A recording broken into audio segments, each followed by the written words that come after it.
Hello everyone, welcome back to the New York Jets franchise. This is Husker Eurocat bringing you coverage of our Week 17 matchup against the Cleveland Browns. This season hasn't been nearly as kind to the Browns as last season. Cleveland is 9-5-1 and coming off a two-game losing streak. If they don't win today, they could very well miss the playoffs, and that's a far cry from winning the Super Bowl last season. Now for additional update information, let's go to Eurocat, baby. The Jets have faced a dilemma in playing the Browns this week. As we know, home field advantage in the AFC has been wrapped up by the Jets, so playing their starters has been a big question mark. If they play the backups, they could let Cleveland in the playoffs, should they lose the game. On the other hand, not playing the starters will safeguard them against injury for the playoffs. The Jets have made a decision to play the backups today and hopefully still win the game. Some of the starters may see a little action because of rotation and keeping personnel fresh. Mostly on defense, but we should be seeing second and third stringers for the most part. Also, New York is being very careful about who they offer a contract to at this point. Basically because they don't want to run into money issues like they had last season. But they have offered contracts to left outside linebacker Lorenzo Carter and right end Kimoko Toure and have come up short so far. Seems that they want a little more money to stick around for additional seasons with the Jets. And finally, the Jets report that Avery Williamson, who has been cleared to play after his injury, so he should see some very light duty in this game.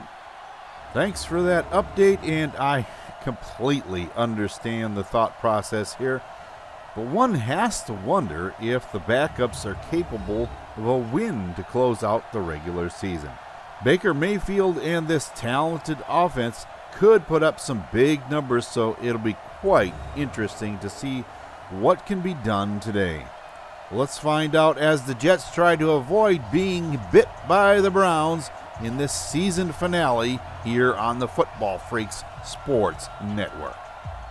Daniel Carlson is set to kick it off, and we're underway here in Cleveland. Aaron Farmer takes it out of the end zone and is back to the 21-yard line, and that is where the Browns will start their drive. And on comes Baker Mayfield and the offense. Mayfield not having the success that he had a season ago, basically because of accuracy issues. We'll see if that becomes an issue today. And Chubb is taken down at the line of scrimmage by Terrell Briscoe. Back to pass. Throws over the middle, and it's complete to David Njoku.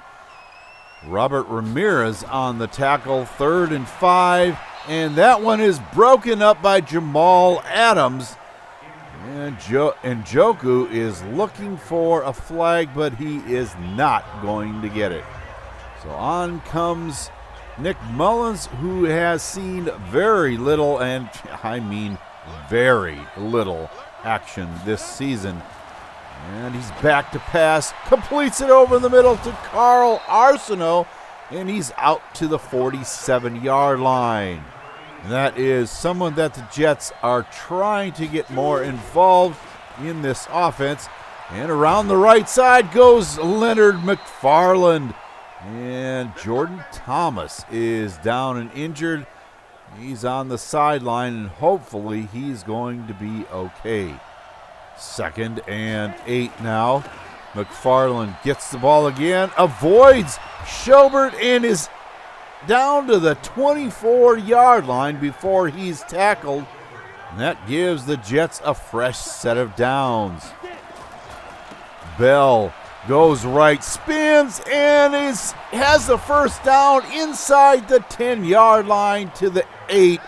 And it's 1st and goal with that 16-yard run. You see the spin move on the replay, and that is what Bell brings to this offense. Jakeem Grant on the jet sweep, and he's in the end zone. Touchdown, Jets. Completely untouched and celebrating with the big man, Lawrence, in the end zone. Now Baker Mayfield trying again. On 2nd and 9, Miles Boykin gets out to the 30-yard line. So 3rd and 5. And that one is complete to Njoku and just barely gets enough for the first down, tackled by Marcus May. A little razzle-dazzle, and Boykin is stuffed. 3rd and 10 now. And Mayfield takes the snap, throws it out to Landry, and it's knocked away. Perry Nickerson getting his hand in there. So the punt by Dewey drops inside the 5 and out of bounds at the 1. The Jets are going to be in a definite hole. 2nd and 9. Bell with lots of room out to the 15-yard line and a first down for the Jets. That's going to bring us to the end of the first quarter with your score New York 7 and Cleveland nothing. After a holding penalty, Mullins drops back and completes this one out to McFarland, and he gets out to the 19-yard line. 3rd and 7. Mullins drops back, completes it to Chris Herndon for the first down out to the 43-yard line. A 24-yard reception. Pass goes to Hernandez out to the 49. After an illegal man downfield penalty, Bell takes it for the first down up the hash marks to the 47-yard line inside Brown territory. And again, he gets the ball, another first down to the 33. Bell is running wild, and he's surpassed 1,000 yards on the season with that carry. Mullins over the middle, completes it to Thomas. Nice to see him back in the game. 2nd and 1. Bell barely gets the first down, but it's a fresh set of downs for the Jets. From the 22, Thomas again gets the reception and is down to the 10-yard line. 2nd and goal. And that one, Bell is stopped in the backfield. Kendall Brown getting a TFL.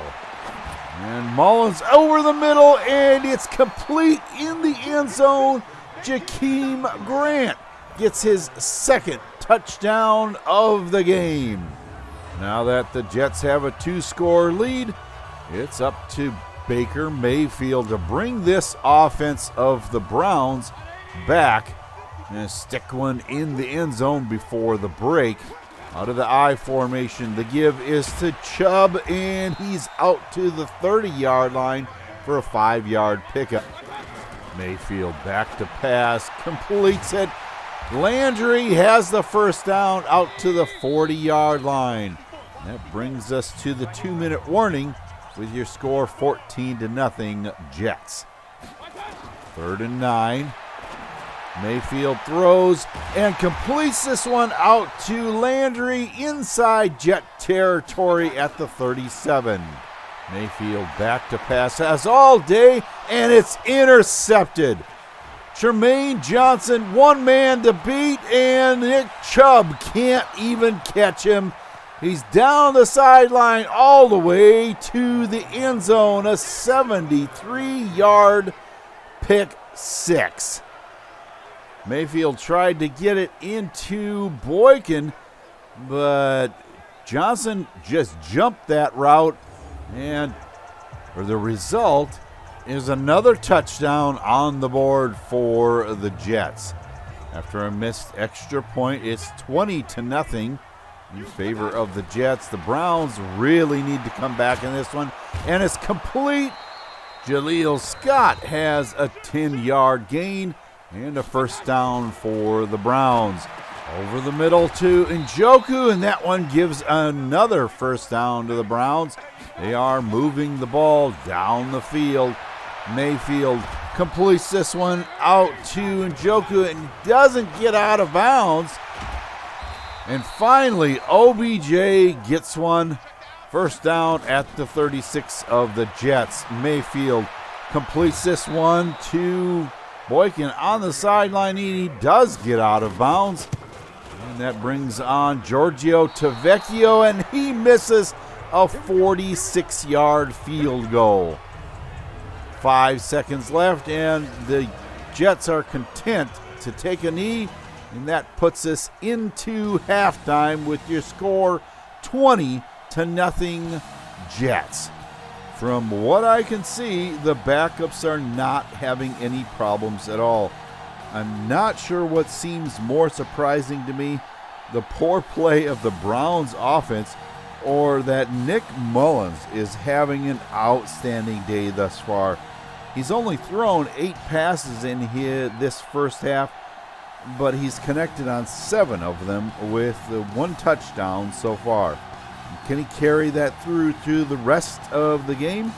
Stay with us to find out, because we'll be right back with the second half. Welcome back, everyone, to First Energy Stadium and our second half coverage of our contest between the Jets and the Browns. Baker Mayfield has put the ball in the air 21 times so far and only has a Trumaine Johnson pick 6 to show for his efforts. Has Cleveland been able to make some adjustments that'll get them back in this game? Let's find out. The Jets have the first possession of the second half, and from the 31-yard line, Mullins over the middle completes this one to Carl Arsenault at the 45-yard line. McFarland goes up the hash marks and has the first down.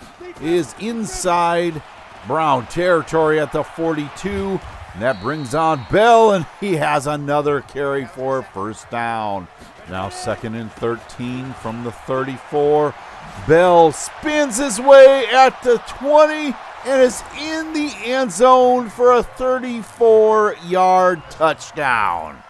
There on the replay, you see the spin move against Karma Crocker, and that gives the Jets a 27-point lead in this game. Chubb up the middle, has it out to the 31-yard line. 3rd and 4 out of the shotgun. Mayfield completes this one to OBJ, and he is tackled at the 36. More importantly, moving the sticks for the Browns. This is complete to Njoku over the middle to the 44-yard line. 3rd and 12 now. Mayfield completes this one to a wide open Chubb, and he's inside plus territory at the 41. That is complete. Boykin making the 8-yard gain. 3rd and 2. And he gets the ball again, has the first down to the 29-yard line on a jet sweep. Now out of the shotgun. Chubb looks to be tired, has an opening and has the first down to the 21. Excuse me, that's a 2nd and 2, and Courtney Cobb is taken down in the backfield by Zach Brown. The 2nd tackle for a loss on the game. Mayfield throws wildly for OBJ, and he doesn't connect, and that brings up 4th down. A 42-yard field goal, 43-yard, and he misses to the right. So the score is still 27-0 Jets. Mullins takes the snap, drops back, and is tackled for a big loss by Myles Garrett. The Browns defense finally getting in there for a sack. 2nd and 18, and this time they get him again. A flag on the play, holding, and they most likely, yes, they are going to decline it. 3rd and 26, and he gets sacked yet again by Myles Garrett. So on 4th and 36, yeah, they're just going to punt the ball away. 3rd and 8 for the Browns. Mayfield out of the shotgun, throws long, and it's a defensive pass interference call on Brian Poole. So that gives the ball to the Browns at the 32-yard line. The pass goes so wide open. David Njoku all the way into the end zone. Touchdown, Cleveland. Amazing how he got that far wide open, but Nickerson and Melifanu cannot get over in time to tackle him before he gets into the end zone. So that gives us a third quarter ending score of 27-7. 2nd and 8 for the Jets. McFarland gets tackled in the backfield by Joe Schobert. So 3rd and 11 now. Mullins drops back, throws over the middle, complete. Jakeem Grant has a first down at the 32 of the Browns. The ball is given to Bell, spins his way, and he's out of bounds at the 10, giving the Jets excellent field position. Now McFarland up the middle, only gets a yard, and Joe Schobert is down, but he's on the sideline, looks to be okay, and hopefully we'll see him back in this game. McFarland gets hit in the backfield, but yet makes a positive gain down to the 3. So on 3rd and 3, Bell takes it untouched into the end zone. Touchdown, Jets. 34-7 is your score, and the Jets are completely dominating this game. And Freddie Kitchens wants to have a talk with Philip Hawkins, wondering how Bell got into the end zone completely untouched. And up the sideline, finally open, wide open is Odell Beckham Jr., and he's to the 47-yard line of the Jets. This time Mayfield finds Chubb underneath, and he's out of bounds at the 41. 3rd and 4. The pass goes to Chubb again, up the hash marks, and he draws a flag, and this one is going to be a face mask against the Jets. Trumaine Johnson guilty of the infraction. That gives the Browns the ball at the 11, and Chubb powers his way into the end zone. Touchdown, Cleveland, and that is absolutely amazing. Look at this on the replay. Chubb just absolutely powers his way through Williamson, making his way into the end zone after holding. Mullins throws, and it's complete to Arsenault out to the 28-yard line, a 22-yard reception, and Mullins continues to have an outstanding day. 1st and 10 on the play-action pass, and this one is incomplete, but there is a flag. Defensive pass interference on Greedy Williams. That gives the Jets the ball out at the 49-yard line.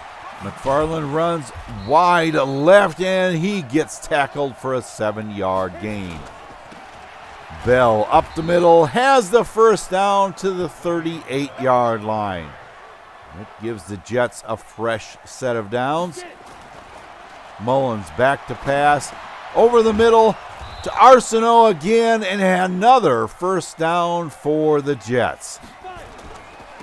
Now from the 24-yard line, Bell finds a hole and is down to the 14, a 9-yard pickup, 2nd in inches, and McFarland stumbles his way to the 5-yard line. If he hadn't tripped, he would most likely have been in the end zone. That brings us to the 2-minute warning. Mullins back to pass as all day long and finds Carl Arsenault for the touchdown. His first career touchdown reception.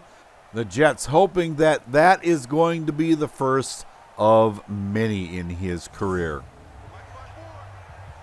Now the Browns out of the shotgun with Mayfield getting the snap, throwing, and it's complete out to Landry to the 49-yard line. A 24-yard reception. Mayfield back again, throws and completes it again to Landry at the 29. 2nd and 10. The throw over the middle, complete to Njoku to the 22-yard line. And now in the hurry-up offense.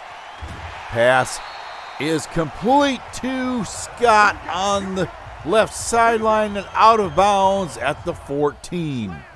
Another red zone trip for the Browns. Mayfield back to pass, completes this one to Landry to the 5-yard line. A 9-yard pickup. Timeout taken by the Browns. 2nd and 1. And in the end zone, touchdown, David Njoku. His 10th receiving touchdown this season. Back in the end zone, and he did get his toes down before he went out the back of the end zone. Nick Mullins and the rest of the backups are content, just kneeling it down, and that is the end of your football game. 41-21 is your final score, and it would seem that one of two things is accurate as a result of this game. Either the Browns are really having a rough time finding a rhythm this season, or the backups for New York are really good. I don't know. It could be a little bit of both, I guess. Apart from a couple of possessions where the Browns' pass rush was a little too much for the Jets to handle, it would seem that the backups did just fine, thank you very much. What was a little surprising to me is that Nick Chubb and that powerful rushing attack of Cleveland only put up 28 yards for the entire game. Mayfield had a much better second half of football, so some of the adjustments that they made at the break must have made a solid impact in this game. It could have been that he was a little more accurate with his passes as well. It just seemed that he was way off target in the first half, which could very well have made the difference. Nick Mullins, on the other hand, managed to pull off a perfect passer rating performance. Yeah, I know that he was only put the ball in the air 14 times in the game, but completing 13 of those passes is just incredible, especially for a backup quarterback. Really makes you think about what he could do as a starter. Le'Veon Bell broke the 1,000-yard barrier for the season today and looked to be in prime condition as he ran over and around the Browns for over 130 yards and 2 touchdowns. I can see if this goes into next season, it'll be hard keeping 2 outstanding backs like this happy through the season. When it comes to the defense, put aside for a moment the long pick 6 by Tremaine Johnson. Take a look at the performance of Robert Ramirez. 12 tackles and 1 for a loss. What a beast on the field. The move to cornerback didn't seem to hurt his performance any, that's for sure. Perry Nickerson is coming into his element and is definitely worthy of the Jets looking at him just a little bit closer, I think. So the Jets are able to secure the win even without the starters in the game, well, for the most part anyway, and they take a sizable lead into the postseason. 3 games ahead of the Patriots. Talk about a conference being dominated by a single division. If they meet in the playoffs, we'll be in for a great show, since the 2 losses on New York's record are the Patriots. The Texans win the South, the Ravens the North, the Broncos the West, and the Colts bring up the rear with the last wild card spot. In the NFC, it's the Saints, Lions, Seahawks, and Eagles taking their respective divisions, and the Cards and Cowboys filling in the wild card positions.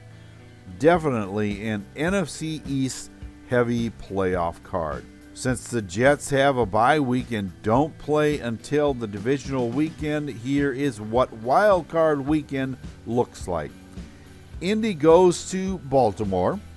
The Cowboys travel to Seattle. The Patriots visit the Broncos in Denver. And the Cards play the Eagles in Philly. And the results of those games: the Ravens are upset by the Colts. The Boys win a shocker in Seattle. The Pats get by the Broncos. And in a high-scoring event, the Eagles take down the Cardinals. That means your divisional weekend matchups look like this. The Colts visit the Jets in MetLife for the 2nd season in a row. The Cowboys travel to New Orleans. The Patriots head out to NRG to play the Texans. And the Eagles descend upon Ford Field to meet the Lions. Remember, the Jets defeated the Colts in a Week 12 matchup in Indy, but only by a single point. So this should be a tight game.